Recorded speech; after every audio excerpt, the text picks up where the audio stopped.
ଜୟନା ସାଙ୍ଗମାନେ ତ ଆଜି ସକାଳୁ ସକାଳୁ ଆମେ ଉଠିକି ନିଜ ବ୍ୟାୟାମ ବଗେରା ମର୍ଣ୍ଣିଂ ୱାକ୍ ସବୁ ସାରିକି ଆଜି ଆମେ ଯଦି ଆସି ଘରେ ଯେତେବେଳେ ବସିଥିଲି ତ ଘରେ ବସିକିନି ଗରମ ପାଣି ପିଇବା ଟାଇମ୍ରେ ମୁଁ ସକାଳୁ ଖାଇବାକୁ ଚଢ଼େଇ ମାନେ ଉଠି ଦେଇଥିଲି କିନ୍ତୁ ଚଢ଼େଇ ମାନେ ଆସି ଆମ ଘରେ ଦେଖି କିନ୍ତୁ ଖୁସି ଲାଗିଲା। ରୂପା ତାର ଭିଡ଼ିଓ ବନାଉଥିଲା ତ ଦେଖିପାରୁଥିବେ ବଢ଼ିଆ କୁନି କୁନି ଚଢ଼େଇ ମାନେ ଆସି ଘରେ ତ ଖାଇବା ତାଙ୍କ ଟାଇମ୍ ହେଇଗଲେ ମାନେ ସେମାନେ ପୁରା ଘର ଭିତରକୁ ହିଁ ପଳେଇ ଆସିବେ। ତ କୁନି କୁନି ଚଢ଼େଇ ଦେଖିପାରୁଥିବେ ଖାଇବାକୁ ଆସି ମାଗିଲେଣି ତ ଚାଲ ଯିବା ତାଙ୍କୁ ଖାଇବାକୁ ଦେବା। ସେ ସବୁ କ'ଣ ଖାଇବେ ଆଜି ତାଙ୍କ ପାଇଁ ଆଜି ବିସ୍କୁଟ୍ ଆଣିଥିଲି ତ ବିସ୍କୁଟ୍ 2ଟା ପ୍ୟାକେଟ୍ ଆଣିଥିଲି।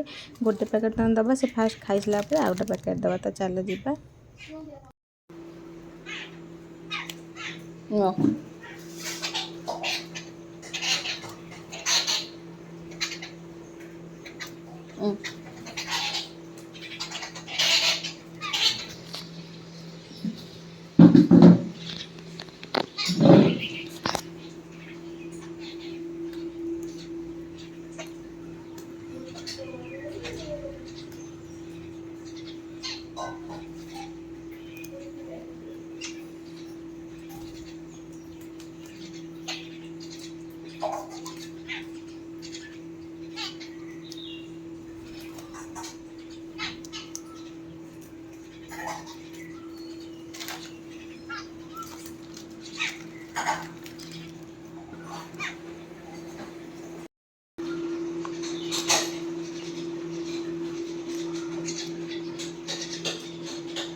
କାଢ଼ିଲାନି ବଡ଼ ଘରୁ ସିଡ଼ିଟା ଆଇଲେ ମୁଁ ବସିକି ଦେଖିଲି।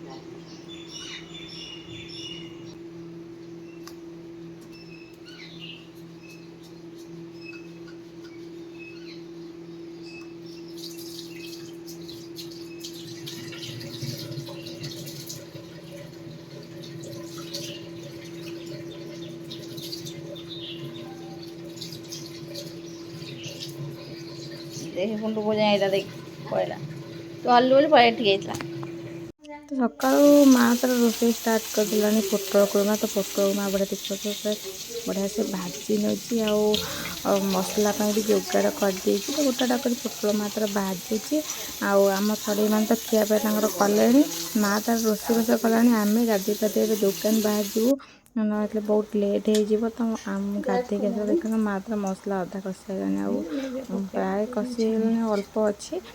ତ ସେ ତାର ଟମାଟୋ ବଗେରା କଟାକଟି କରିକି ରୋଷେଇବାସ କରିକି ପୁରା ଝାଳରେ ରାଠି ହେଇଗଲାଣି। ଆମେ ଏବେ ଦୋକାନ ବାହାରି ଯିବୁ। ଦୋକାନରୁ ଖରାବେଳେ ଆସିବା ମା କ'ଣ ଆଉ ଏକ୍ସଟ୍ରା ବନେଇଛି ଖାଇବା। ତ ଆମେ ଏବେ ଦେଖିବା ମା କ'ଣ କରୁଛି। ମା ଦେଖିପାରୁଥିବେ ବଢ଼ିଆ ସେ ପୁରା ପୋଟଳ କୁର୍ମା ପାଇଁ ବଢ଼ିଆ ସେ ମସଲାଟା ଯୋଗାଡ଼ କରିଦେଇଛି ଆଉ ତାପରେ ଟମାଟର କାଟି ପକାଇ ଦେଇଛି। ମୁଁ ତ ପୋଟଳ କୁର୍ମା କେବେ ବି କରେନି। ମୁଁ ତା ରେସିପି ବି ଆଜି ମୁଁ ଜାଣିନି କାରଣ ମୋତେ ପସନ୍ଦ ନୁହଁ ପୋଟଳ କୁର୍ମା। ମା କିନ୍ତୁ ଖାଇବା ଭଲ ପାଏ, ରୂପା ବି ଭଲ ପାଏ, ଭାଇ ବି ଭଲ ପାଏ। ସେଥିପାଇଁ ଆମ ଘରେ ପ୍ରାୟ ଟାଇମ୍ ବନିଥାଏ କିନ୍ତୁ ମୁଁ ତାର ରେସିପି ଜାଣିନି କି ମୁଁ କେବେ ଚେଷ୍ଟା ବି କରେନି ଆଉ ଖାଏ ବି ନାହିଁ।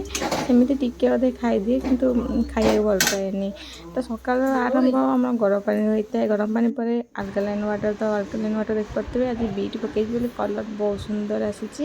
ତ ରୂପା ଫାଷ୍ଟ ଆଲକାଲାଇନ୍ ୱାଟର୍ ପିଇଥିଲା। ମୋ ଗାଧୁଆ ପାଧୁଆ ସରିବା ଭିତରେ ସେ ତା କାମ ସାରି ଦେଇଥିଲା। ସକାଳର ଆମର ଡ୍ରାଏ ଫ୍ରୁଟ୍ସ ବଗେରା ସବୁ ତାର ଖିଆପିଆ କରିଦେଇଥିଲା। ସେ ଗାଧୋଇ ନଥିଲା କିନ୍ତୁ ବ୍ରସ୍ ବଗେରା କରିକିନି ତାର ଆଲକାଲାଇନ୍ ୱାଟର୍ ଆଉ ଡ୍ରାଏ ଫ୍ରୁଟ୍ସ ବଗେରା ସବୁ ଖାଇ ପିଇକି ତାର ରେଡ଼ି ହେଇଥିଲା। ଖାଲି ମୁଁ ଗାଧୋଇକି ଆସିଲା ପରେ ସେ ଯାଇକି ଫଟାଫଟ ଗାଧୋଇ ପଡ଼ିଥିଲା।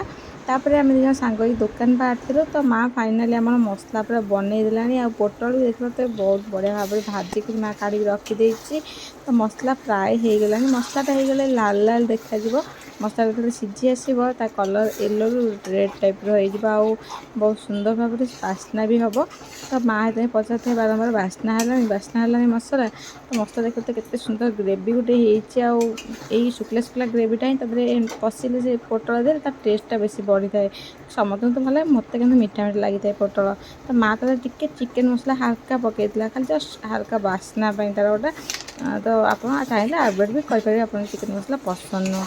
ତ ଦେଖିପାରୁଥିବେ କେତେ ସୁନ୍ଦର ଭାବରେ ମସଲାଟା ଆମର କଷି ହେଇଗଲାଣି ଆଉ କେତେ ସୁନ୍ଦର ଲାଲ ଲାଲ ଦେଖାହେଲାଣି ଆମ ମସଲାଟା। ତ ମା ତାର ଫାଇନାଲି ରୋଷେଇ ବଗରା ସାରି ଦେଇଛି ଆଉ ରୋଷେଇ କରିକି ସେ ଆଜି ଭାରି ଖୁସି କାରଣ କରିଛି ପୋଟଳ କୁର୍ମା ଆଉ ଖସି ଆସିଛି ତାର ଝାଳ ଝାଳ ଆଣ୍ଠି ହେଇଗଲାଣି ରୋଷେଇ କରିକି। ତ ଫାଇନାଲି ଆମେ ଦୋକାନରୁ ଫେରିଲା ପରେ ଆମର ଖରାବେଳେ ରୋଷେଇ ହେଇଥିଲା ଆଜି ମା କରିଥିଲା ପୋଇ ଭଜା। ତ ପୋଇ ଭଜା, ଆଳୁ ଭର୍ତ୍ତା, ଶାଗ ଭଜା ଆଉ ପୋଟଳ କୁର୍ମା। ପୋଟଳ କୁର୍ମା ଖାଇବା ପାଇଁ ତ ମା ଗୋଟାଏ ରୂପାକୁ ଦେଇଥିଲା ଆଉ ନିଜ ପାଇଁ ଗୋଟେ ଆଣିଥିଲା। ତ ଚାଲ ଦେଖିବା।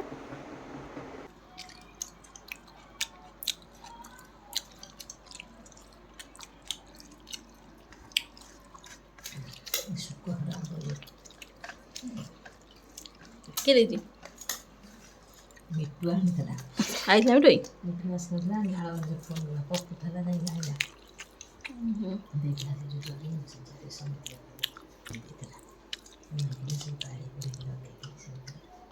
ଶନିବାର ଯେହେତୁ ଥିଲା ଖାଇବା ପୁରା ସାଧା ଉପରେ ଥିଲା ତ ନର୍ମାଲି ଖାଇ ପିଇକି ଆମେ ଦୋକାନ ବାହାରିଥିଲୁ। ରାତିରେ ଆସିଲା ବେଳକୁ ଭାଉଜ ଆମକୁ ଦେଇଥିଲା ପିଠା। ତ ଏଇଟା ହେଉଛି ମଣ୍ଡା ପିଠା ଯେଉଁଟାକି ପୁର ଦେଇକି ହେଇଛି। ତ ଚାଲ ଦେଖିବା ଭାଉଜ ଆଜି ପିଠା ବନେଇ। ତ ଫାର୍ଷ୍ଟ ଟାଇମ୍ ଆମେ ତା ହାତର ପିଠା ଖାଇବୁ। ତ ପିଠା ଏତେ ଖାସ୍ ବନୁନଥିଲା ଆକ୍ଚୁଆଲି କହିବାକୁ ଗଲେ ପୁର ଚଳିବା ଭଳିଆ ଥିଲା କିନ୍ତୁ ପିଠା ଟିକେ ଟାଣ ହୋଇଯାଇଥିଲା। ଫାର୍ଷ୍ଟ ଟାଇମ୍ ବନାଉଛି ହୁଏତ ସେମିତି କିଛି ହେଇଥାଏ। ବଡ଼ ଭାଉଜ ଆମର ବନେଇଥିଲା ତ ଭଲ ଲାଗୁ ନ ଲାଗୁ ଆମେ ଦୁଇ ଜଣ ଖୁସିରେ ଖାଇ ଦେଇଥିଲୁ। କାରଣ ରାତିରେ ମାଆ ପାଇଁ କିଛି ବନେଇ ନଥିଲା କେବଳ ପିଠା ଭାଉଜ ଦେଇଥିଲା ବୋଲି ସେଇଆକୁ ହିଁ ଧରି ଦେଇଥିଲା। ତ ଦୁଇ ଜଣ ଯାକ ଖାଇ ପିଇକି ରାତିରେ ଶୋଇପଡ଼ିଥିଲୁ ପିଠା।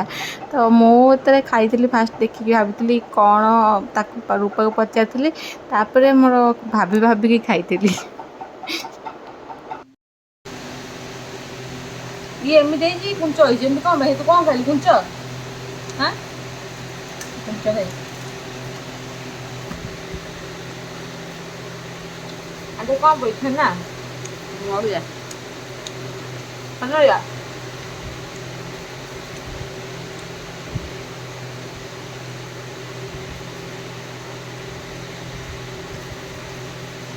ତୁମକୁ ଆସୁନି